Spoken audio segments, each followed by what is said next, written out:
Make some noise for your next comedian who's not only funny, but she combines two of my other favorite things, books and boobs. Ladies and gentlemen, make some noise for Corrina Morris.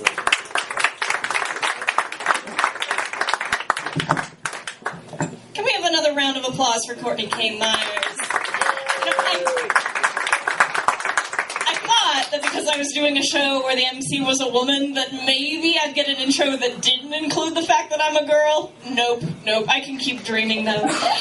People ask me a lot if I get offended by the fact that usually when I'm introduced, they mention, it's a girl coming to the stage. And I don't, actually. I think it's nice. It's okay that they mention that, because I understand that they can't mention everyone's gender when they're coming up. It would get quite boring after a while. Up next to the stage, we have a socially inept white dude. He's going to regale you with highly fictionalized accounts of his penis and the things he may or may not have stuck it in lately. Ladies, consider yourselves warned. It's all a ruse.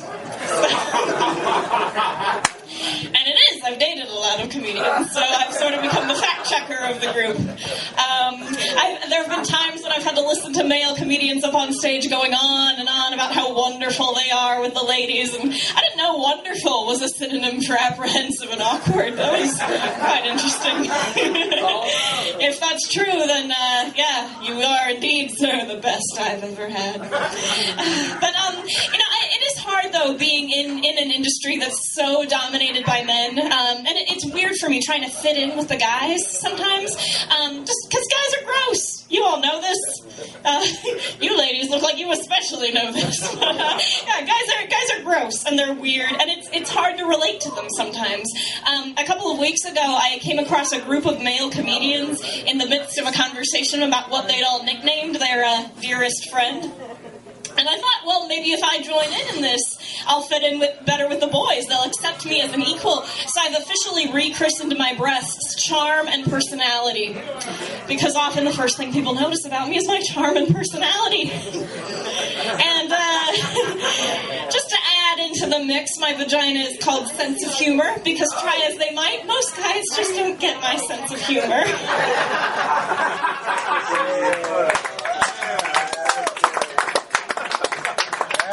I'm sure many of the male comedians I know would say, but Corrina, didn't you get into comedy just so that you could share your sense of humor with the world?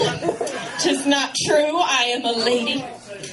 And just to complete the set, my ass is called Politics, because I'm not really interested in politics. I don't really want to talk about politics. And if on a first date a guy tells me he's thinking about going into politics, I'm never calling him back again.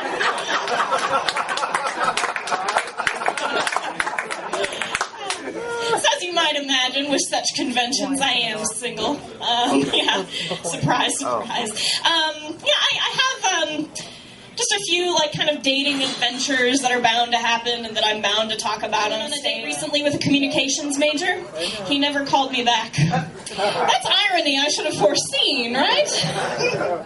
Bit unfair, but I've gone on a lot of dates and had a lot of sort of budding relationships with guys who turned out to be gay.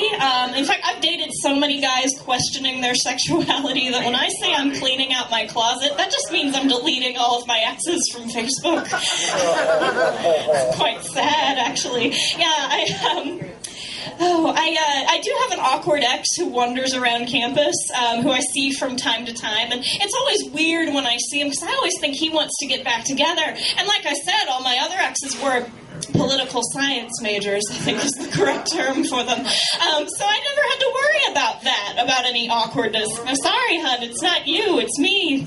And Steve. Which sucked, because Steve was my backup prom date. Subsequently, senior year was very lonely for Miss Corrina Morris. But it's hard, because I'll see him, and like I said, I think he wants to get back together, and there's just no way to nicely let someone down, to say, what we had was special, but I don't like you anymore. I don't feel the way that I did before. I kiss other boys now. And statistically speaking, so should you. But like I said, I'm a college student. I recently had the opportunity to take a really cool class on campus. It was a women's self-defense class. It was so much fun. I went in and the attackers came out to with us, and they're wearing these big padded black suits and these big thick face masks. So now I'm totally mentally and emotionally prepared if Darth Vader jumps out of the bushes while I'm walking home. I'm gonna kick him in the lightsaber and scurry on home. But I did discover in that class, you learn some very interesting things about yourself and your gut instincts and reactions to danger. For instance, we were taught that every time you hit the attacker, you're supposed to yell, "No!" Well, apparently my gut instinct, rather than just yelling no, is to cry out, "Take back your rapey motherfucker!" I was as surprised as anyone. When some women are attacked, they freeze. When I'm attacked, I turn into Samuel L. Jackson. Needless to say, I am walking home safely through the streets of Muncie these days. But I did actually kind of have an encounter on campus that was quite scary, and I was quite glad that I now have these defense skills. I had a near-death experience in the library, of all places. I was in the library working on a project, and all of a sudden over the loudspeaker came a recorded voice saying, "Caution, there is an armed assailant in or around the building. Please seek cover and secure all doors." What? Like, I'm sorry, I went to IPS, but we did not have armed assailant drills when I was there. So I don't know what to do. So I sit there clutching my books and assuming that I'm going to be brought down in a hail of gunfire, and my tombstone will read, "Here lies Corrina Morris. She told some funny jokes, and then she died a virgin in the library on a Saturday afternoon." Obviously, I'm not worried about any of this anymore, as I am in the comedy industry. But at the time, it was a very real threat. Suddenly, campus police bursts in through the front door. There's commotion at the main desk. Someone gets on the PA and announces to us all, "I'm sorry, everyone. I'm so sorry. Calm down. Do not worry. There is not an armed assailant in or around the building. Someone hit the wrong button. You are all perfectly safe." A couple of problems I have with this situation. First of all, where is that button where it can just be tapped by any wayward book reshelver? Due date stamp, stapler, armed assailant drill button. Can we move that to a slightly less conspicuous spot, please? And second, there is an armed assailant in or around the building. Bit vague, methinks. Because knowing my luck, I would rush outside to escape the danger, be brought down in that hail of gunfire. Or I would run to the stacks, knowing that the scariest thing you'll ever encounter in the stacks of the library is that guy who's always posting on Craigslist that he's looking for library sex. That's okay, I'm not afraid of him. Take back your bibliophile, motherfucker! I got it, it's fine. You get my callbacks.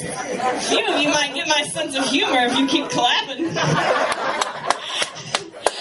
anyway, I was quite concerned with the vagueness of that announcement, and so I actually wrote a letter to the head of the university saying that they should clarify it for the safety of the students. And I understand vagueness and the dangers that can result from such vagueness, because I went to a Catholic high school, and I had a lot of lady friends who were really slutty but claimed to be saving it for marriage. So I know firsthand there is a very distinct difference between in and around. That's my time. Thank you all so much. Corrina Morris, everybody. Very